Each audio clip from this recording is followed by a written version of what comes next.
Hello! Today I want to tell you the story of Bronte family, the three famous writers, the three sisters.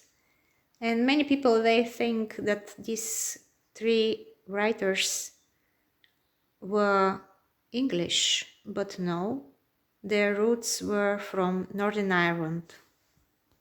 I am in Bambridge Library at the moment and I'm looking at the books of the family. People here, they show their respect to their artists, and as we see, the books they are placed on the top shelf in the library. When I was young, I found the book Wuthering Heights and I really enjoyed reading it. And later in my life, when it happens to come to live in Northern Ireland, because I'm Eastern European, I found out that actually I live very close to the birthplace of the father of the author of this my favorite novel. So I will show you some historical places linked to the family. The father, Patrick, was born in Rathfriland in Northern Ireland in Co.Down in 1777, and actually his name was Bronte. He decided to change his name when he was already a young man and when he went to Cambridge in 1802. When Patrick graduated Cambridge University, he has been quite educated for his time. So he decided to go back to Ireland, and for some period of time he worked there as a teacher and a clergyman. But the things they didn't go well with this type of jobs because they haven't been paid well. And that reason, when he married, he decided to move with his family to England. Next to the school there is a white building where the visitors can see how a typical school used to look like in the end of 18th century. The Brontes church where the Bronte sisters' father used to work. There is a little graveyard there. Everything is closed, there is no one here.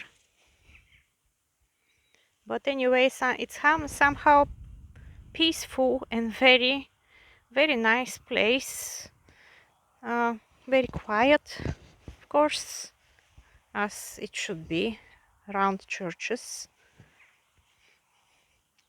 There is a farmyard, and actually it's even not a village. This church is somewhere in between people's lands, where people just work on their land.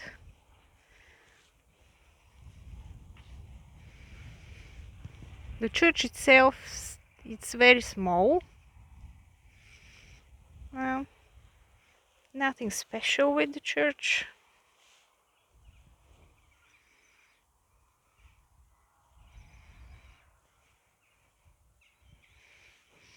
It's on the hill.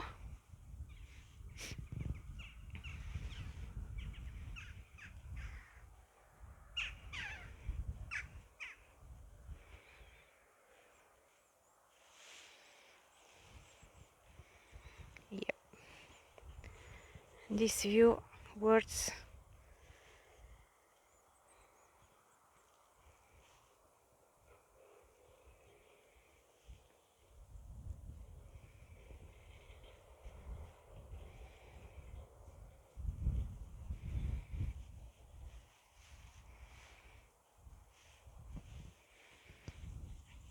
So I will show, there is a little sign with some information on it. But as I said, the church is closed today.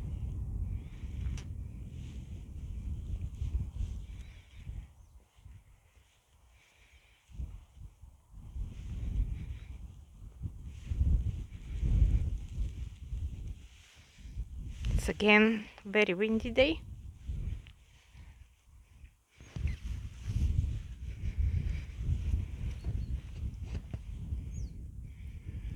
So at the moment we are at number 1, and there is a little bit of distance to the next place, which is to the next place. Next place is number 2, where there is a little cottage, stone built.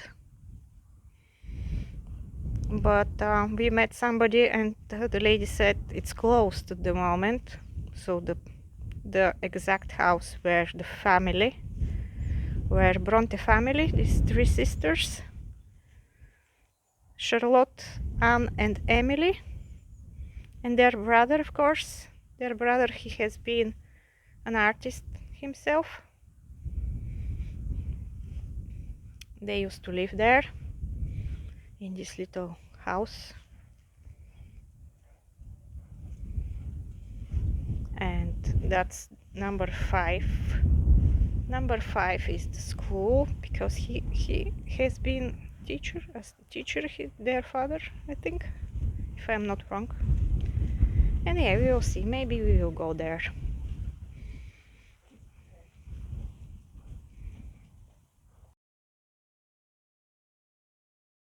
Patrick and Maria, they had 6 children, but sadly just 4 of them survived, and they didn't have a long life, all 4 of them, unfortunately. Just Charlotte, she managed to marry. She married for an Irish, but they've been just for even less than 1 year together when she died, when she has been 38. And Emily and Anne, they couldn't marry, because Emily, she died when she was 30 years old, and Anne, she died when she was 29 years old. Both they died just by reasons like famine and flu. And Branwell, he also couldn't marry.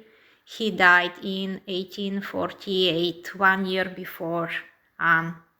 They had 2 more siblings, Elizabeth and Maria, and both of them, they died when they were 10 and 11 years old. And as I said, their mother, Maria, also died quite young. Just the father, Patrick, he was lucky that his son-in-law, he looked after him, and Patrick, he lived a long life. As I said, Patrick was the person with the longer life from Bronte family. He died when he was 84 years old. He died in 1861. And now I would like to tell about his father, Hugh Bronte. Hugh Bronte, I just found out occasionally in a book I read at the moment. The book is called The Unexplained in Co.Down, Ghost, Legends, Myths and Folklore.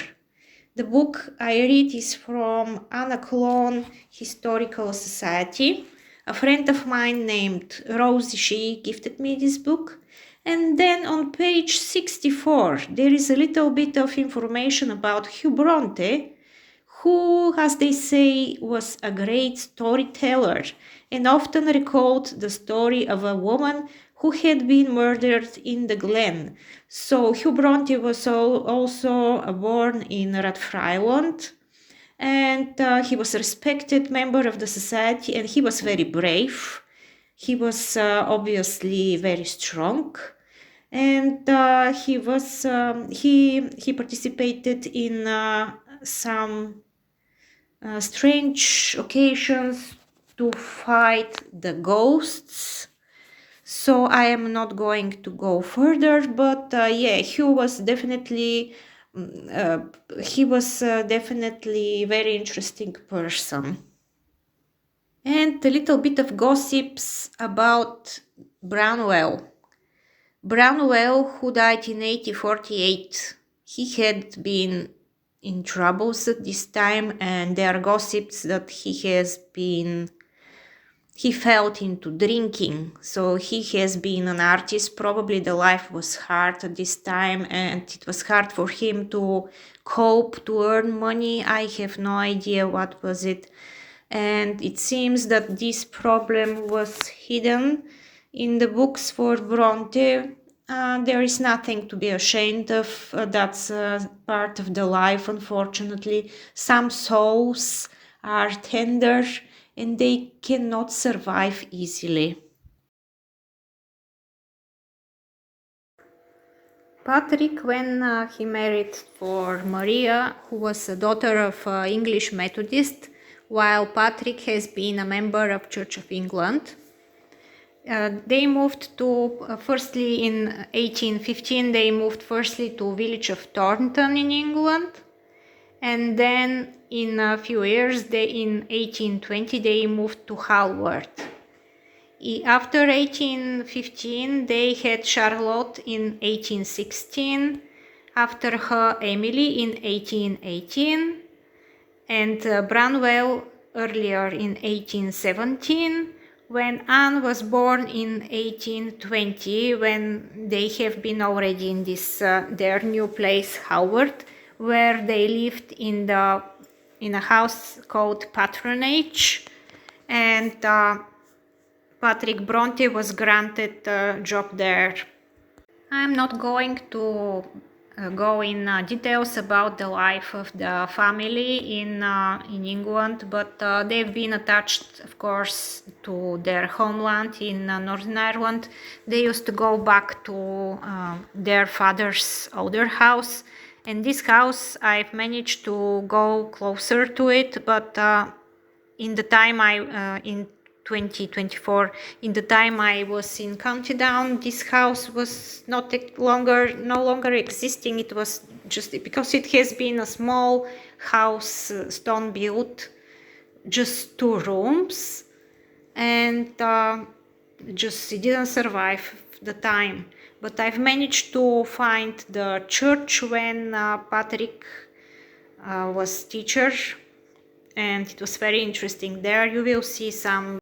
Here there is a little tree and there is a sign in front of it showing that one of the sisters used to come there and to look after this tree. I don't know if that's correct or not, but it's nice to see something which would remind you about this lovely family. Videos about it.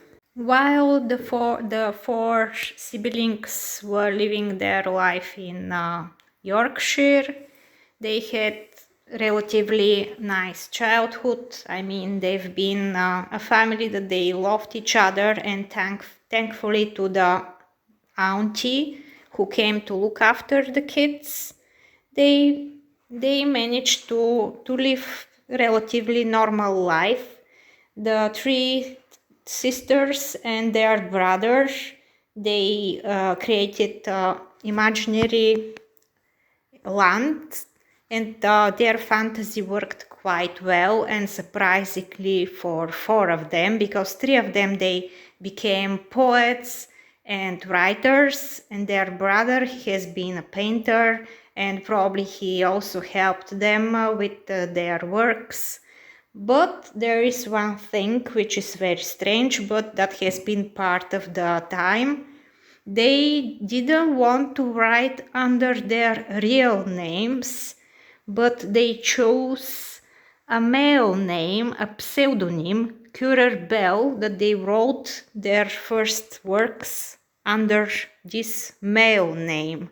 It has been quite popular in England at this time because the females, they haven't been very respected, unfortunately.